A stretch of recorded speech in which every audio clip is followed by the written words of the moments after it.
Test anxiety is categorized by intrusive anxiety-related behaviors and cognitions elicited by testing stimuli in an academic setting. Test anxiety is often associated with fears of negative evaluations, poor test performance, poor test preparation, and perfectionism. It has been found that 10 to 35% of college students experience test anxiety at a level that is impairing to their academic performance, i.e., test taking. Test anxiety is made up of two components: worry, or aversive cognitions related to testing, and emotionality, or the physical symptoms of anxiety while in a testing situation. Therapeutic interventions and techniques have been shown to have a positive effect on reducing test anxiety in students. This is where the test anxiety inventory comes in. The Test Anxiety Inventory, or TAI, was developed by Spielberger. The TAI development was based on two goals. One, construction of a brief self-report scale, and two, employment of factor analytical procedures for the measurement of worry and emotionality subscales. The TAI was designed to measure a client's test anxiety as a situation-specific personality. The TAI is often used as a primary outcome measure in most test anxiety intervention studies, and it is considered to be the most important and widely used instrument for the measurement of high school and college students' test anxiety. So what is the TAI made up of? The Test Anxiety Inventory is comprised of 20 statements. Respondents indicate on a 4-point Likert type scale, with the four options being almost never, sometimes, often, and almost always, on how often they experience the feeling described in the statement. There are three subscales that make up the TAI. That is test anxiety total, test anxiety worry, and test anxiety emotionality. 8 items measure worry and emotionality, while the remaining 4 measure the total.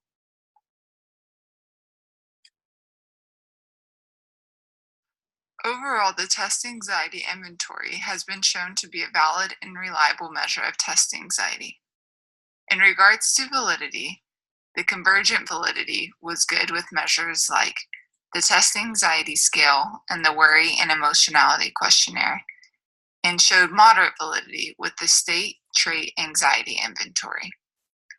In regards to reliability, the TAI displays a good test-retest reliability, and the reliability values of the alpha coefficient were 0.96 for the TAIT, which is Test Anxiety Inventory Total, 0.91 for the Test Anxiety Inventory Worry, and 0.90 for the Test Anxiety Inventory Emotionality.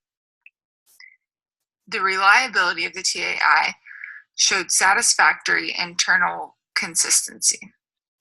The values of the alpha reliability and discriminant validity suggest that the TAI is indeed valid and reliable. So the populations that would use the Test Anxiety Inventory would be anyone who takes tests.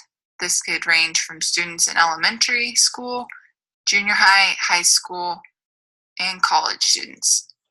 Now, I highlighted the high school and college because it is specially designed to measure test anxiety in students at this educational level.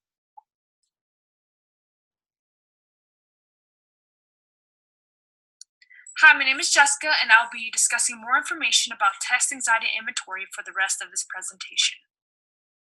I read an article called Perceptions and Incidents of Test Anxiety, and in this article, they concluded that test anxiety can lower student GPA and increase dropout rates in populations of university students.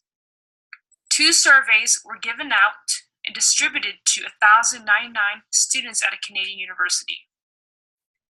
The objective of these 2 surveys was to get a broad understanding of student perceptions of test anxiety. Now, these 2 surveys consisted of the Test Anxiety Inventory and the Perceptions of Test Anxiety Survey.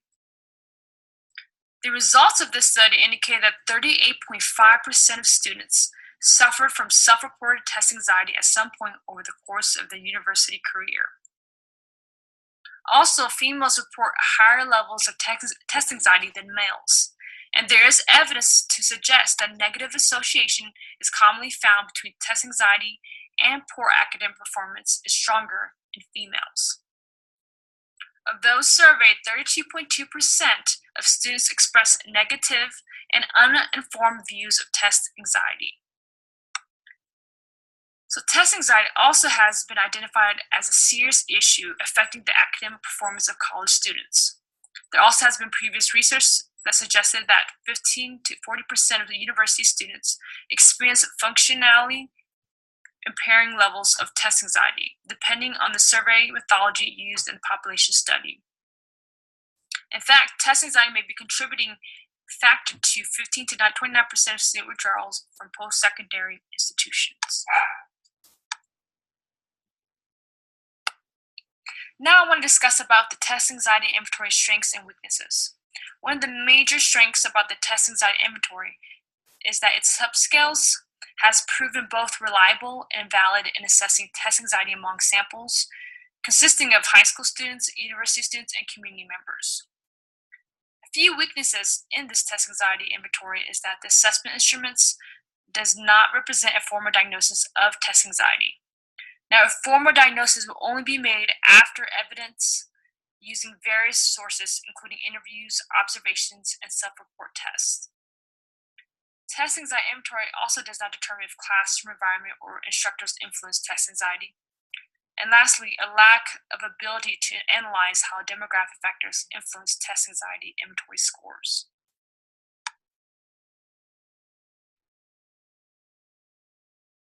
So which theory of personality aligns with test anxiety inventory most?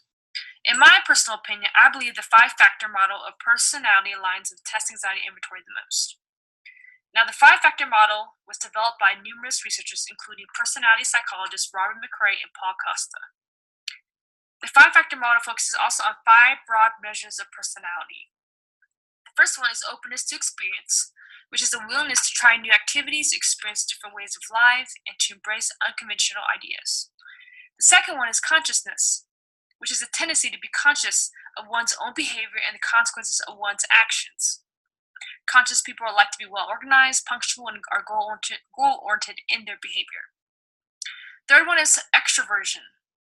And what that is an extrovert who is lively, talkative, and outgoing. They're confident socializers, enjoy meeting new people.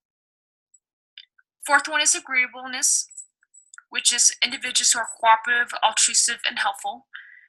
They are perceived as being warm in social situations. And lastly is neuroticism, which is people experiencing high level of neuroticism, and they tend to worry and experience anxiety. This leads to anger and frustration when they focus on negatives instead of positives. And again, in my opinion, I believe out of the 5 of the personalities, I believe neuroticism aligns with test anxiety inventory the most. And the reason why I believe that is because when people are experiencing high level of neuroticism, they tend to worry, experience anxiety. And with test anxiety inventory, in correlation with that, they're testing for people or individuals who do worry and who are experiencing a certain aspect of emotionality. And so that determines if that individual has test anxiety or not.